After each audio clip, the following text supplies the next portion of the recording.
Why the boy? The boy was a real boy back on Earth. His picture was on the Citadel memorial wall with the words, "Last seen on Earth." So he was real. After the Reaper attack, when you're running with Anderson and you see the husks for the first time climbing the wall of a building, you can catch a glimpse of the boy running into the building. I saw this in my first playthrough, but didn't really make much of it.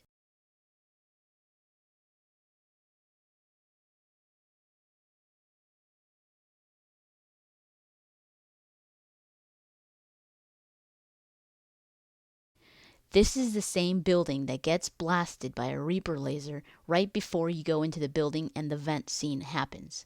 The scenes after this can be explained in two ways. Remember, I'm not Bioware, and I don't know how they're going to interpret all of this, if they even are, but we have to think of all the possibilities that could make some sense. So here's scenario 1. People claim that no one would have been able to survive the Reaper blast, and let's just agree with that for this scenario. Let's say that this is the moment where the boy dies.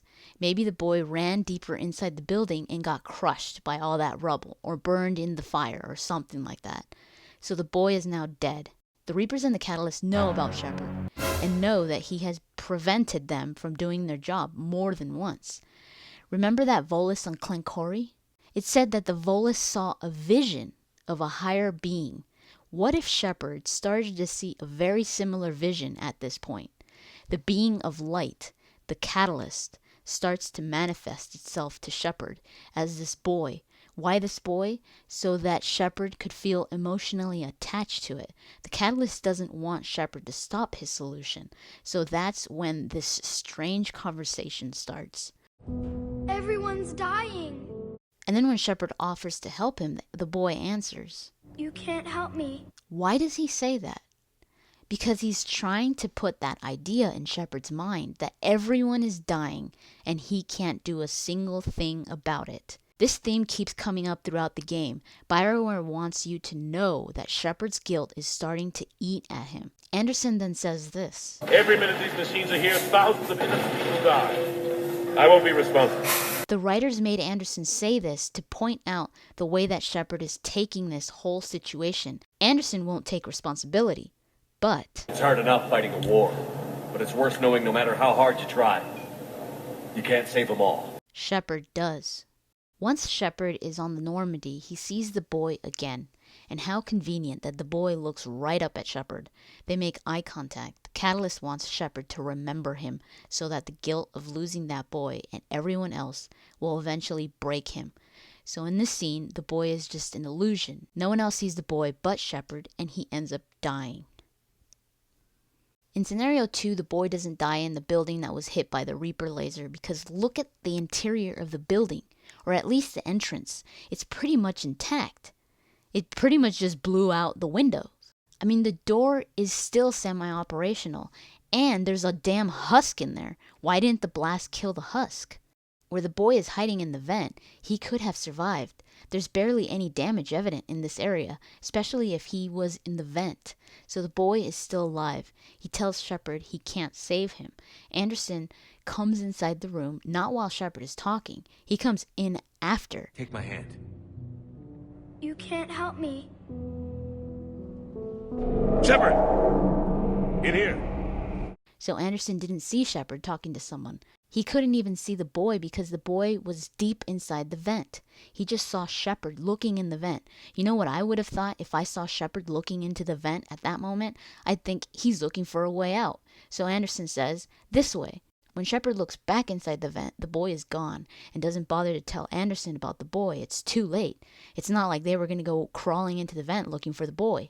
When Shepard reaches the Normandy and sees the boy again, he looks up, sees him, gets on the transport, and yes, I know a lot of you say, why didn't anybody help him? Well, in this scenario, it's possible the writers didn't think of having someone help the boy up because it only tugged more at your heartstrings this way. You can't say that's not what they were trying to do. It's a good point, but it could have simply just been Bioware making the scene more heart-wrenching and making you feel helpless, like Shepard. The boy then dies in the scene. Either way, the boy dies. So how the boy dies is not really important, because the catalyst starts manifesting itself to Shepard in his dreams, using the image of the boy because it only affects Shepard even more that way. His guilt is weighing heavier and heavier on him with the more you progress, especially with the added deaths. The catalyst is using this to its advantage because it's trying to break Shepard, trying to make Shepard cave in, trying to make him doubt himself, trying to make him fail. You might say, how do you know it's the catalyst? Maybe it's the Reapers trying to indoctrinate him. I don't think that's the case, because the catalyst needs a form, not only for Shepard to make any sense of it, but also for us, the players, to associate it with something. That's why at the end, the catalyst is the boy. And if you know anything about indoctrination, you know that in order to become indoctrinated, you need to be in the presence of a Reaper or a Reaper relic for a long period of time. Even more so if you are strong-minded like Shepard. Shepard has never been in contact with a Reaper or a Reaper relic for a long period of time. The longest he has been near a Reaper relic was in Arrival, and that was only for a mere 2 days. It took months for Amanda Kenson and the Project Road team to become indoctrinated, and they started to have symptoms of indoctrination as soon as they started to become indoctrinated. If Shepard had been indoctrinated, why would it have taken him up to 6 months for him to start feeling the symptoms? And he wasn't even in the vicinity of any Reaper or relic throughout these 6 months. Do you really think that a strong-minded person like Shepard would have been indoctrinated in 2 days, while it took everyone else on that team months to be indoctrinated? Plus, remember this, Shepard is not fully organic. He's also synthetic. It's easier for the Reapers to indoctrinate a strong-minded person when they have Reaper tech in them, when they have installed themselves Reaper tech in this person, for example Saren. But Shepard doesn't. Shepard is pretty much the walking sample of this new framework that the Catalyst speaks of at the end when talking about synthesis, organics and synthetics merged. So what if this is why the Reapers just can't seem to indoctrinate him? Also, the writers keep alluding to this fact throughout the game. Why? Because eventually it will be important for you to remember that. We should keep an eye on all those cybernetic implants Cerberus grafted into you. Do you remember that strange line that Vega keeps saying? You hear that hum? Is that just me? Indoctrinated people don't hum. Cybernetics, on the other hand. There are also the Project Lazarus logs that again refer to Shepard's synthetics. And then finally, of course, the Catalyst brings it up. Even you are partly synthetic. So let's continue with the dream sequences. These dream sequences are kind of hard to interpret because they're so vague. But one possible way that the dream can be interpreted is the Catalyst, or this being of light, is communicating with Shepard through the dreams. Dream after dream, it's pretty much the same thing. Shepard is running in slow motion, chasing after the boy through a park. There are park benches around. Maybe this is done to represent Earth. Every time Shepard comes close to the boy runs away. When he's finally going to catch him, the boy burns. What is the message here? The Catalyst is trying to make Shepard feel helpless and guilty. It's pretty much saying again, you can't help me. The boy represents the people he has lost and or the people he can't save. It could also mean if you catch me, it's all going to end. Hence the last stream where Shepard finally hugs the boy and they both burn. This dream sequence is pretty much exactly what happens at the end of the game.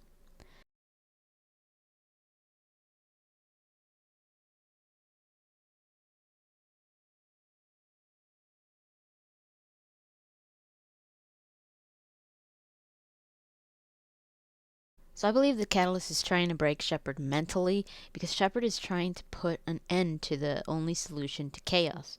Another question that people have asked, including myself, is why have the Keepers on the Citadel if the Catalyst is there? The Reapers or the Catalyst made the Keepers to keep the Citadel running because this being of light can't directly interfere, hence the creation of the Reapers. It's not a god. The mass relays were created to continue the cycle. And on the topic of the mass relays, if this all really did happen and the mass relays were destroyed, what happens to the fleets that were in the Sol system?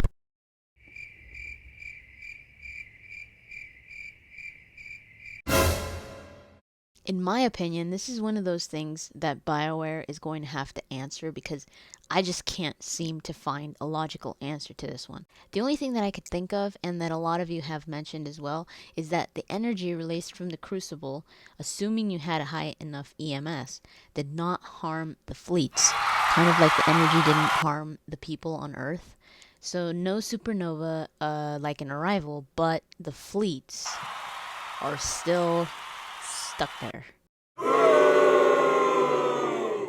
At least that's what seems to be the case. BioWare might have an answer to this, something that we just don't know about, so I'm just tagging this one as top secret, I hope. Next, a lot of people ask why the Normandy was fleeing the scene before the mass relays got destroyed. I don't think Joker was fleeing the scene. I think BioWare simply wanted to show us what the Normandy was doing while this was all happening, because we would have wondered anyways. So it showed what Joker is best at, evasive maneuvers. It's only normal for someone to try to save themselves and their crew when there's pretty much no other option. Now the scene that shows the Normandy crash landed on another planet, this could just be a scene of hope, as many people have said. It's a scene to show you that no matter what choice you made, life still goes on. There's still hope. Shepard's sacrifice mattered. Also, in the case of the synthesis ending, it's pretty much there to show you the results of what you did. Not only intelligent organics, but all life, such as the plants, now have some degree of synthetic framework in their DNA. Also, why can Shepard breathe in space? The Being of Light says that the Citadel is part of it. So one way to explain this area is that it isn't physically visible from space. It's almost like a realm, so to speak. Because why hadn't anyone ever found this place after so many years? I don't think you could physically reach this place without being transported here by the catalyst itself. So the laws of physics don't really apply here. Finally, the biggest question of all, and the one that I think only BioWare can answer at this point, because believe me, I've tried. How or why does Shepard take that breath at the end of the destroy ending if you had a high EMS score? This is where the twist comes, in my opinion, because it seems like Shepard is back on Earth. What I do know almost for sure is that this breath is after this has all happened. It's not before. It doesn't mean that none of the catalyst scenes or the mass relay scenes didn't happen. Because in my opinion, it would absolutely negate the entire ending and make Mass Effect 3 unfinished. And even with a DLC to continue this, it will be Shepard waking up in the exact same place that he was. It's the Mass Effect version of Groundhog Day, except it's not very funny this time. People call this the best ending. I call it the worst, if this is what BioWare has in mind. There are a few ways that this could be interpreted. Whether I believe them, I'm not sure, but let me just share them with you. In all of them, Shepard takes a breath after choosing the destroy option. Shepard was teleported. As much as people say that there are no teleports in Mass Effect, there are. The beam was a teleport of sorts. He was teleported back to Earth right at the explosion, and he survives because remember, Shepard has heightened healing abilities. Shepard survives and wakes up back on Earth because the Citadel is gone, and he is pretty much now the new Catalyst. That's not Shepard. It's a new N7 soldier that you're going to be playing as. In multiplayer, you play as the Special Ops soldiers. We know that the next Bioware DLC includes multiplayer. The gender of this N7 soldier is represented by your Shepard's gender, just to throw you off. That's why no face is shown, only the N7 tags. The destroy ending is the only one where you can get this scene because in the other endings, Shepard's body clearly disintegrates. The thing that I don't understand about this scene is if Shepard's synthetics were also destroyed, how is he even alive? But I'm sure BioWare has something up their sleeve, or at least I hope they do, that none of us has thought of yet. This is another one of those top secret scenes. Again, I hope. So just remember that all of these things that I'm going over or trying to answer doesn't mean that everything has an answer. The ending, some things in the ending might not even have an answer. Some things may have been a slip up or a mistake on Bioware's end, because like I've said before, the ending isn't perfect, and it has been said in previous interviews, or implied at least, that the ending was kind of rushed and changed due to script leaks. So if this was rushed, there probably are some plot holes or some things that just don't have answering, and Bioware is just gonna have to come up with something where it clears it up or something like that. So I'm not saying that everything has an answer. I'm just saying that these are some ways to interpret it or to make some sense of it. So as you can tell, or at least you could hopefully tell, I put a lot of thought into this. And I didn't do this to convert you all or to prove that my theory is right. I did this because I'm a huge fan of the series and of Bioware. I didn't want to just give up on it. Plus, this is what I do. I analyze things, and sometimes, I will admit, I tend to overanalyze things. But I can't help it. It's part of my personality. I do this kind of thing with pretty much everything. If this theory turns out to be very close to what Bioware has in store, then awesome. Bioware, you can contact me on Twitter or Facebook, or you can just send me a PM on here. And if it turns out I'm way off, then that's fine too. I'm not going to sit there and cry for months. I've said this many times before. It's not about being right or wrong when it comes to this. For me, it's simply about trying to make some sense of it all while we wait. So no, I still haven't lost faith in Bioware. They probably did rush a lot of things in the Mass Effect 3 ending, and that's not cool. So next time, Bioware, you should hire someone like me to keep you guys in check.